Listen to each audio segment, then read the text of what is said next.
بسم الله الرحمن الرحيم. الحمد لله رب العالمين، والصلاة والسلام على أشرف الأنبياء والمرسلين نبينا محمد وعلى آله وصحبه أجمعين. أما بعد. Ndugu mpendwa mtazamaji, tukiwa tunaendelea na darasa yetu ya thalathatul usul tukiwa tumefikia sehemu au kipengee kinachosema bal arsala ilaina rasulan, tukiwa tumefikia sehemu inayosema bal arsala ilaina rasulan. Haya ni maneno ya Sheikh Muhammad ibn Abdul Wahhab, Sheikh al-Mujaddid rahmatullahi ta'ala alayhi. Asema bal arsala ilaina rasulan, bali ametumiliza mtume, Allah ametumiliza mtume kwetu sisi. Ni maneno ambayo kwamba alikuwa ametangulia mwanzo, amesema anna Allah khalaqana wa razaqana wa lam yatrukna hamala, ni kwamba Allah subhanahu wa ta'ala ametuumba na akaturuzuku na wala hakutuacha hivi hivi. Sasa ndio yaeleza bali ametutumilizia sisi mitume. Sheikh Al-Fawzan hafidhahullah ta'ala akieleza maana yake, akisherehesha kauli yake bal arsala ilaina rasulan, nasema لما كانت العبادة لا تجوز أن نأخذها من استحساننا أو تقليد فلان وعلان من الناس أرسل الله إلينا رسلا تبين لنا كيف نعبده. هاني maneno ya Sheikh Al-Fawzan hafidhahullah ta'ala, yasema لما كانت العبادة, pindi ilipokuwa ibada, la yajuzu an na'khudhaha min istihsanina au taqlidi fulani wa allan, haifai kuichukua ibada kama hiyo au kuifanya ibada kama hiyo kwa kupenda kwetu au kwa kule kufuata tu kipofupofu tu, kufuata bila ya kusoma, kufuata fulani na allan katika watu. Basi Allah subhanahu wa ta'ala akatumiliza arsalallahu ilaina rusulan tubayinu lana kaifa na'buduhu. Allah subhanahu wa ta'ala akatumiliza mitume. Sasa wale mitume wakawa ni wenye kubainisha vipi sisi tutamwabudu nani? Allah subhanahu wa ta'ala. Kwa hiyo wale mitume wa Allah subhanahu wa ta'ala kazi yao ilikuwa sasa ni kuwabainishia watu vipi sisi tutakuwa ni wenye kumwabudu Allah subhanahu wa ta'ala, tutaweza kumwabudu Allah subhanahu wa ta'ala kwa namna gani? لأن العبادات توقيفية لا يجوز أن يعبد الله بشيء إلا بما شرعه. kwa sababu ibada kadhalika ni tawqifia. Tawqifia bimaana zimekwisha kuwekwa na Allah subhanahu wa ta'ala. Kwa hiyo haifai kwamba Allah subhanahu wa ta'ala aabudiwe isipokuwa kwa kile alichokiweka ni sheria, kwa sababu yeye ndo ameiweka ile ibada tofauti Allah subhanahu wa ta'ala ameziweka. Kwa hiyo haifai kwa Muislamu awe ni mwenye kufanya ibada pasi na mafunzo yaliyotoka kutoka kwa kitabu cha Allah subhanahu wa ta'ala au kutoka kwa maneno ya Mtume sallallahu alayhi wasallam. Tulitangulia kusema al-ilmu qala Allah qala rasuluhu qala as-sahabatu hum ulul irfani, mal ilmu nasbuka lil khilafi safahatan baina an-nusus wa baina ra'yi fulani. Haikuwa ilmu ni wewe ni mwenye kuchanganya baina ya nusus zilizokuja kama kitabu cha Allah subhanahu wa ta'ala, kama sunna za bwana Mtume sallallahu alayhi wasallam, ukawa ni mwenye kuchanganya vitu hivi na baina ya rai za mtu fulani na allan. Kwa hiyo ni makosa Muislamu asome ibada ndio ili aweze kufanya ile ibada juu ya basira, juu ya ilmu, awe ni mwenye kufanya ibada kama ile juu ya ilmu, na ndivyo inavyofaa kwa Muislamu. Muislamu asome ile ibada aifanye juu ya ilmu, hiyo ile ibada imejengeka na misingi ya ilmu. Kwa hiyo akaendelea na kusema fal ibadatu tawqifiyatun ala ma jaat bihi ar-rusul alayhimus salatu wassalam, ibada zimekwisha kuwekwa juu ya vile walivyokuja nao mitume wake Allah subhanahu wa ta'ala alayhimus salatu wassalam. فالحكمة من إرسال الرسل أن يبينوا للناس كيف يعبدون ربهم. hikma ya Allah subhanahu wa ta'ala kuwatumiliza mitume wake Allah subhanahu wa ta'ala an yubayinu linnasi kaifa ya'buduna rabbahum, ni wale mitume wawabainishie watu vipi watu watamwabudu Mola wao mlezi Allah subhanahu wa ta'ala. Wayanhaunahum 'ani shirki wal kufri billahi azza wa jalla, na ndio ili waweze kuwakataza wao kutokamana na ushirikina, wasiwe ni wenye kufanya ibada wakachanganya ibada ya Allah subhanahu wa ta'ala na ibada ya mwingine asiyekuwa Allah subhanahu wa ta'ala. Wakawa kadhalika ni wenye kuwabainishia watu mambo kama haya, wasiwe ni wenye kuingia katika ushirikina kumwabudu asiyekuwa Allah subhanahu wa ta'ala. Hii itakuwa wamechanganya ile ibada na ibada isiyokuwa yanastahili kuabudiwa kwa haki, na ni Allah subhanahu wa ta'ala. Kwa hiyo hadhihi muhimmatu rusuli alayhimus salatu wassalam, hii ndio kazi ya mitume alayhimus salatu wassalam. Walihadha yaqulu alayhi salatu wassalam, kwa ajili hii mtume sallallahu alayhi wasallam yasema, man amila amalan laysa alayhi amruna fahuwa raddun, wa hadha taqaddama takhrijuhu. Hii hadith tushatangulia kuisoma. Mtume sallallahu alayhi wasallam yasema, man amila amalan laysa alayhi amruna fahuwa radd, yoyote atakayefanya amali ambao kwamba amali hiyo ambao kwamba ameifanya hakuna amri yetu ndani yake, bimaana hakuna mafunzo yetu ndani yake, amejifanyia tu ile amali yeye mwenyewe kwa akili yake, basi fahuwa raddun, itakuwa ile ibada ni mwenye kurudishiwa yeye mwenyewe, haitokubalika mbele ya nani? Mbele ya Allah subhanahu wa ta'ala. Fala ibadatu tawqifiyya, basi ibada ni tawqifiyya, zimekusha kuwekwa. Wal bid'u marduda, na bid'a zinakuwa ni zenye kurudishwa kwa watu wake, bid'a zinakuwa ni zenye kurudishwa kwa watu wake. Wal khurafatu marduda, kadhalika khurafat zinakuwa ni zenye kurudishwa kadhalika kwa watu wake. Khurafat hizi ni hadith al-mudhhik al-makdhub, hadith tu hizi za kuchekesha za uongo, zimetungwa tu hizi. Khurafat hizi marduda kadhalika, kama anna al-bid'a marduda wal khurafat kadhalika marduda, zinarudishwa kwa mwenyewe mwenye kuzitunga hadithi hizo. Wa taqlidul a'ma marfudh, kadhalika taqlidul a'ma, kufuata mtu kwa upofu, kadhalika ni yenye kukatazwa katika dini yetu ya Uislamu. Haifai wewe kama Muislamu. Vipi wewe Muislamu una kitabu cha Allah subhanahu wa ta'ala, una sunna za bwana mtume sallallahu alayhi wasallam, vipi tena unakuwa ni mwenye kufuata mtu kipofu? Ni kama yani mtu ambaye kwamba hana mwelekezo. Kwa hiyo ni makosa kwa Muislamu kufanya hivyo. La tu'khadhu al-ibadatu illa min ash-shari'ati allati jaa biha ar-rasul sallallahu alayhi wasallam, haichukuliwi ibada isipokuwa kutokamana na sheria aliyokuja nayo mtume sallallahu alayhi wa ala alihi wasallam.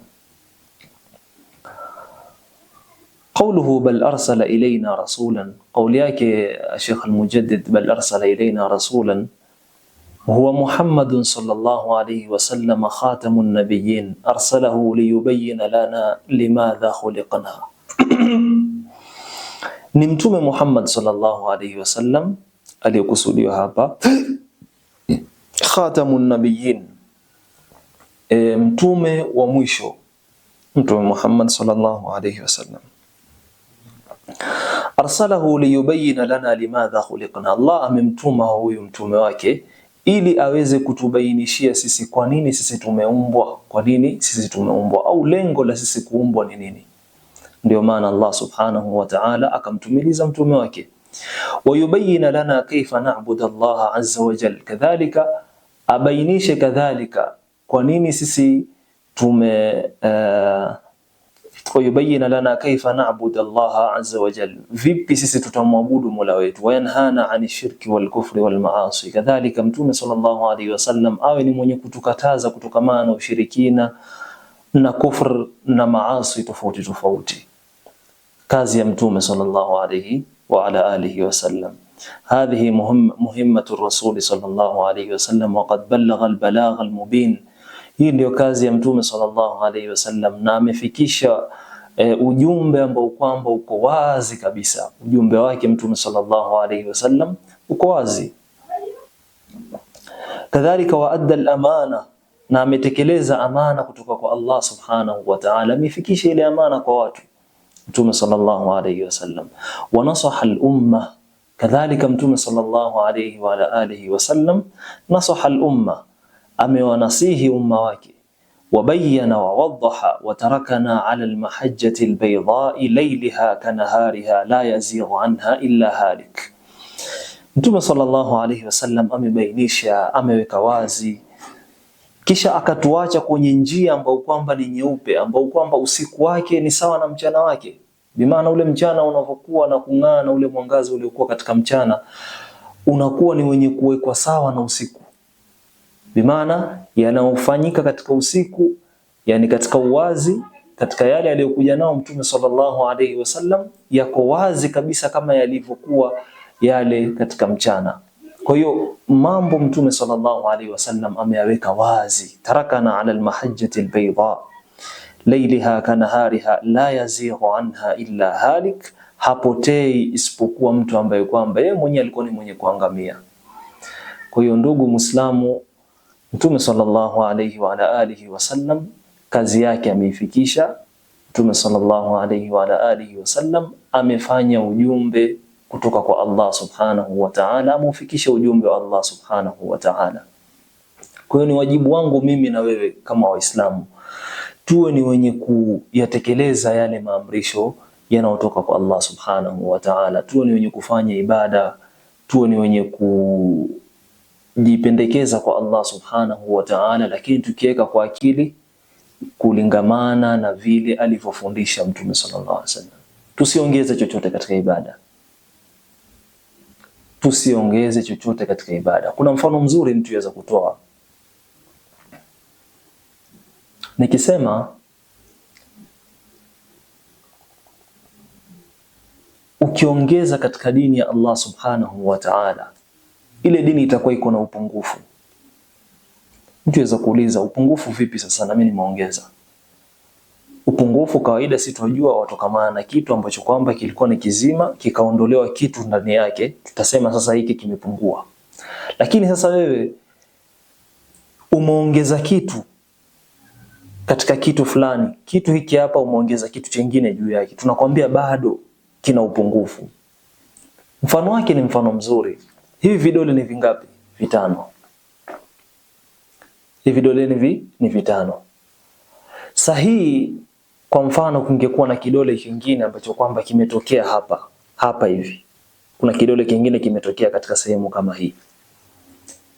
Huyu mtu hatoitwa ni mlemavu. Pamoja na kuwa kuna kidole kimeongezeka katika mkono wake, ataitwa ni mlemavu.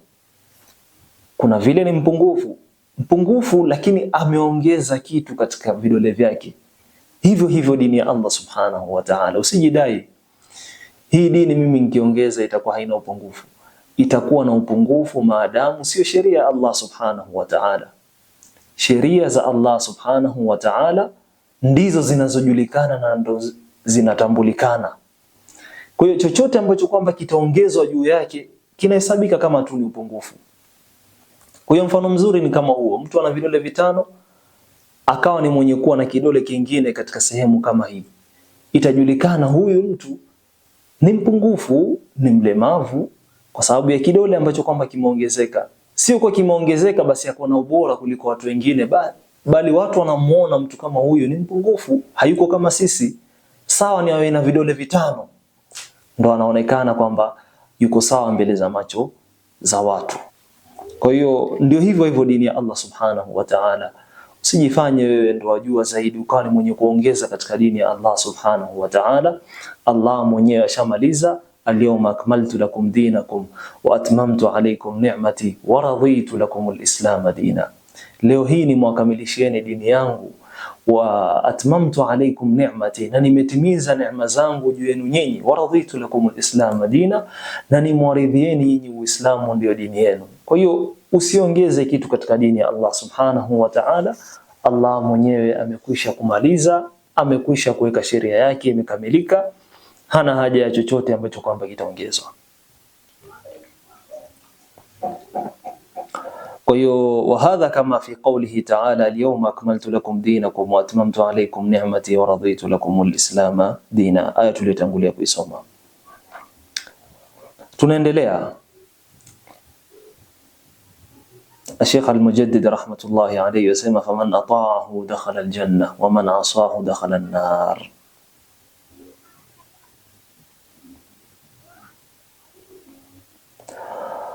Tumetangulia kusema bal arsala ilayna rasulan, Allah subhanahu wa ta'ala hakutuacha hivi hivi, alitumiliza mtume juu yetu sisi, kwetu sisi.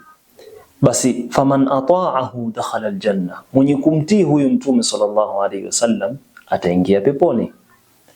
Mafhumu almukhalafa, wa man asahu dakhala an-nar, na yoyote ambaye kwamba atakuwa ni mwenye kumaasi mtume sallallahu alayhi wasallam ataingia wapi? Motoni. Kwa hiyo maneno yake man ata'ahu, Sheikh Al-Fawzan yasema ay fima amara bihi dakhala an-nar, yoyote ambaye kwamba atakuwa ni mwenye kumtii mtume sallallahu alayhi wasallam kwa yale aliyoyaamrisha, basi ataingia kwenye pepo ya Allah subhanahu wa ta'ala. Na kinyume na hivyo, wa man asahu ay fima naha anhu dakhala an-nar, kwa yale aliyoyakataza mtume sallallahu alayhi wasallam ukawa ni mwenye kumaasi mtume sallallahu alayhi wasallam, amekataza na wewe ukafanya, basi utaingia kwenye moto wa Allah subhanahu wa ta'ala. Nafikiri tutakomeka hapa kwa darasa yetu ya leo insha Allah ta'ala, mpaka pale atakapotujalia Allah subhanahu wa ta'ala insha Allah kwa darasa itakayofuatia tutatosheka na darasa hii yetu ya leo insha Allah ta'ala. Subhanakallahumma bihamdik, nashhadu an la ilaha illa anta, nastaghfiruka wa natubu ilayk.